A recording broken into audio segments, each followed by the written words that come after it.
The Israel-Hamas war has been going on for more than a year now. And as NBC's chief foreign correspondent Rich Engel reports, we've seen the conflict spread across the region during that time.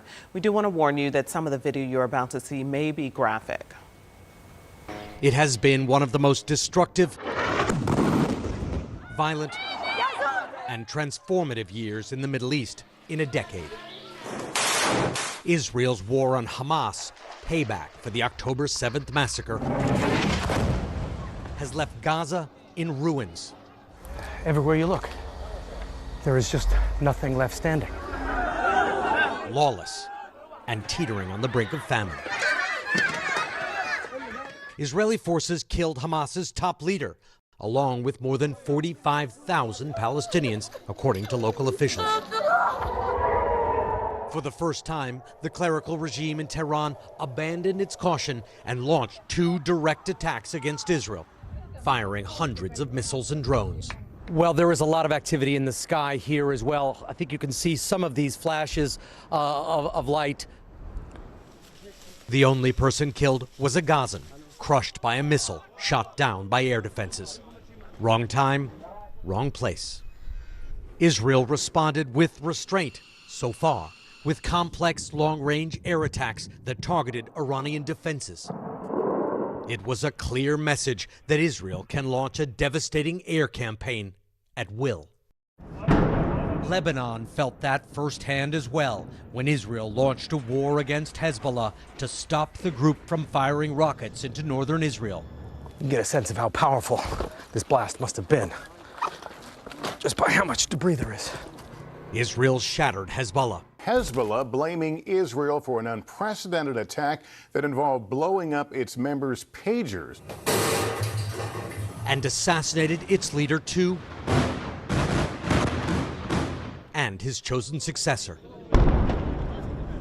By early December, a shaky ceasefire was in place.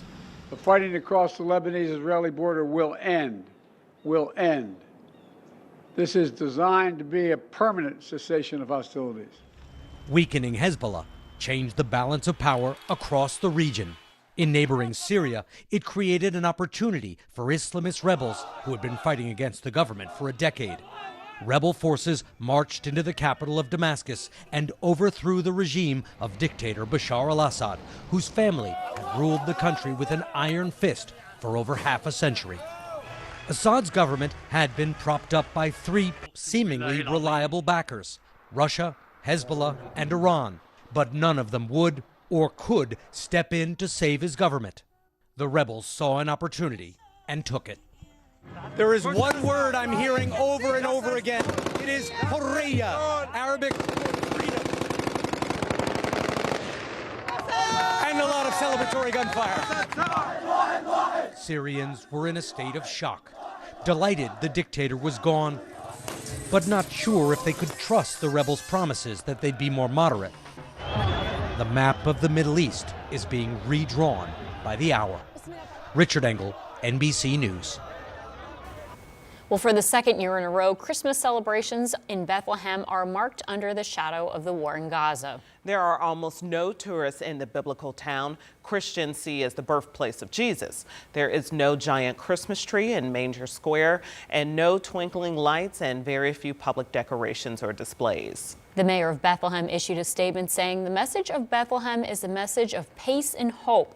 And these days we are also sending our message to the world.